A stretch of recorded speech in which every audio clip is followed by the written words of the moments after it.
107वी जयंती, याचबरोबर अवघ्या भारतामध्ये साहित्यरत्न म्हणून ज्यांना ओळखलं जातं त्या अण्णाभाऊ साठेंची सुद्धा 106वी जयंती आणि लोकमान्य टिळक यांची पुण्यतिथी. म्हणजे भारताच्या इतिहासात किंवा महाराष्ट्राच्या इतिहासात बघितलं तर खूप मोठी माणसं आजच्या काळात ह्या आजच्या दिवसामध्ये ती निगडीत आहे. राजाराम बापूंचा इतिहास बघितला तर कराड तालुक्यामध्ये वडगाव हवेली इथं त्यांचा जन्म झाला. 1 ऑगस्ट 1920ला आई पुतळाबाई आणि वडील अनंतदादा यांच्या पोटी राजाराम बापूंचा जन्म झाला. सगळ्यात महत्त्वाची गोष्ट असं की तो कालखंड बघितला तर खूप प्रतिकूल परिस्थिती. बापूंची पण तीच अवस्था. माझं गाव बेलवडे होतो, त्यांचं गाव कासेगाव. प्रतिकूल परिस्थिती. अलीकडच्या काळात प्रत्येक युवक सांगतो की माझं असं आहे, माझं तसं आहे, मला हा क्लास नाही आहे, मला घरामध्ये चांगली वातानुकूलित रूम नाही आहे. परंतु बापूंनी असं कोणतीही सबब सांगितली नाही. शिक्षणाचा ध्यास आणि वेळ होतं आणि बघता बघता बापू 1940ला मॅट्रिक झाले. कोल्हापूर, बडोदा आणि त्याचबरोबर पुणे येथे त्यांनी शिक्षण पूर्ण केलं. LLBचे ते पदवीधारक झाले. एक ज्वाज्वल्य देशभक्ती, सहकारमर्षी, शिक्षण तज्ज्ञ, कुटुंब वत्सल, सुसंस्कृत राजकारणी अशा अनेक बिरुदावल्या त्यांना मिळाल्या. सगळ्यात महत्त्वाची गोष्ट म्हणजे लोकांच्यातून त्यांना लोकनेते म्हणून ओळखलं गेलं. 1962ला ज्यावेळेला निवडून आले, अलीकडच्या काळात माणसं निवडून येतात, परंतु बापूंनी अखंडपणे काम केलं. 1942ला राष्ट्रपिता महात्मा गांधींनी चले जाऊची हाक दिली आणि त्या हाकेला साथ दिली बापूंनी आणि बापूंनी खऱ्या अर्थानं स्वातंत्र्य लढ्यात उडी घेतली आणि बापूंनी इथं देश सेवा काय असती ती सुरुवात केली. अलीकडच्या युवकांनी हे आपण खऱ्या अर्थानं आपण याचं अवलोकन केलं पाहिजे. कारण का तर राजकारणात यायचं असलं, समाजकार्यात यायचं असलं तर पहिल्यांदा आपल्याला देशाप्रती आपल्या भूमीविषयी आपली बांधिलकी जपावी लागते आणि स्वातंत्र्य लढ्यात उडी घेतली आणि खऱ्या अर्थानं साने गुरुजींचा त्यांचा खूप लोभ होता. साने गुरुजींनी सांगितलं होतं हा युवक एक दिवस महाराष्ट्राच्या राजकारणात खूप मोठा होईल. महसूल विभाग आपल्या किती लोकांना माहिती आहे? महसूल विभागामध्ये महाराष्ट्र लँड रेव्हेन्यू कोडमध्ये ज्या अमेंडमेंट केल्या त्या राजाराम बापूंनी केल्या, म्हणजे कायदे बनवले. परंतु अलीकडच्या पिढीला हे माहीत नाही आहे.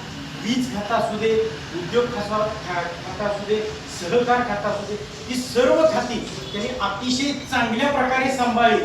बघता बघता त्यांनी एक मोठी शेतकरी परिषद घेतली आणि इथं खऱ्या अर्थानं काँग्रेसची आणि त्यांची फारकत झाली. 1 लाख शेतकरी परिषद त्यांनी नागपूरमध्ये घेतली आणि त्यावेळेला थोडंसं काँग्रेसच्या मध्ये त्यांचा दुरावा झाला आणि जनता पक्षात गेले. परंतु हा हिरा होता. 1984ला पुलोद एक प्रकार झाला महाराष्ट्रामध्ये आणि आदरणीय शरद पवारांच्या नजरेतनं ह्या राजाराम बापूंना परत मंत्रिपदावर आरूढ झाले.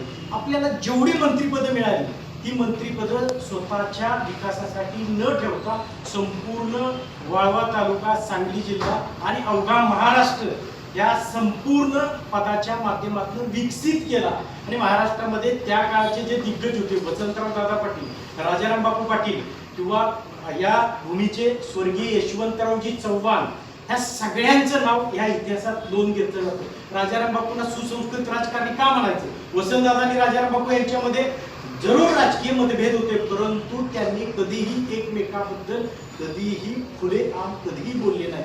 एकमेकांचा आदर केला, अशी ती राजकारणाची अवस्था होती. बापूने हेच करत नाही तर बापू कासेगावच्या स्टँडवर उतरल्यानंतर वाड्यापर्यंत असतो, प्रत्येकाबरोबर बोलायचे. महिला असू दे, वृद्ध असू दे, विद्यार्थी असू दे, आणि प्रत्येकाला बोलताना त्या संवादामध्ये त्यांचा प्रश्न त्याला समजायचा आणि दुसऱ्या क्षणाला तो प्रश्न त्यांनी सोडवलेला असायचा. असं जनतेतलं ते व्यक्तिमत्व होतं. अशी माणसं खूप जन्माला येतात, परंतु ती त्यागी माणसं असतात. त्यांना लक्षात आलं प्रतिकूल परिस्थितीत आपण शिक्षण घेतलं, सांगली, सातारा, कोल्हापूर असं लांब जावं लागतं, म्हणून त्यांनी 1945ला कासेगाव एज्युकेशन सोसायटी स्थापन केली आणि त्याच मध्ये Rajaram Bapu institute of technology, जी अवघ्या भारतामध्ये अव्वल दर्जावर आहे. अनेक इंजिनियर तयार झाले, याच भारतामध्ये नाही तर भारताबाहेर सुद्धा चांगलं काम करतायत. म्हणजे बापूंनी शिक्षण विस्तार केला. 1968ला राजाराम बापू सहकारी साखर कारखाना म्हणजेच वाळवा सहकारी साखर कारखान्याची स्थापना, वाळवा बँकेची स्थापना, इस्लामपूरमध्ये जी MIDC आहे ती MIDC आणली.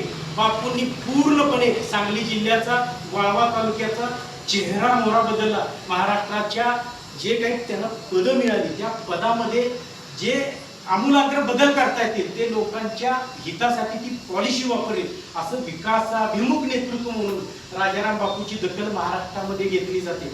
खरं तर बापूंच्या बद्दल मी एवढंच बोलेल, जास्त मी बोलणार नाही. हे विंदा करंदी करत म्हणजे महान कवी आहे. त्यांनी सांगितलं, देणाऱ्याने देत राहावं, देणाऱ्याने घेत राहावं, देता देता घेणाऱ्याचे हात सुद्धा घ्यावेत. हात घ्यायचे म्हणजे कोपरापासून काढून घ्यायचे का, तर नाही आहे, तर देणाऱ्याची दातृत्वाची जी वृत्ती आहे ती आपण जोपासायची. आयुष्यभर त्यांनी तेच केलं.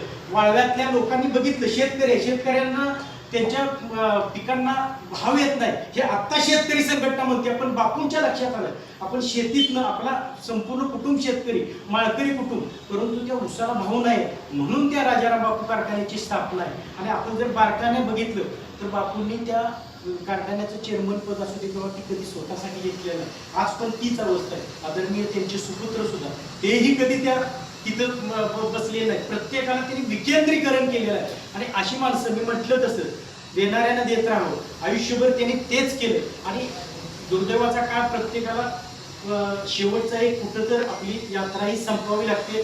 17 जानेवारी 1984ला बापू आपल्यातून निघून गेले. परंतु महाभारतामध्ये श्रीकृष्णाने एक छान हे सांगितलेलं अभंग, नैनम छिंदती शस्त्राणी, नैनम दहती पावका, न चैनम क्लेद यंत्यापू, न शोषयती मारुता. म्हणजे काय, तर आत्मा हा कधीही मरत नसतो. आत्म्याला कधी कापता येत नाही, आत्म्याला कधी जाळता येत नाही, आत्म्याला कधी सुकवता येत नाही किंवा आत्म्याला कधी भिजवता येत नाही. आत्मा हा अमर असतो.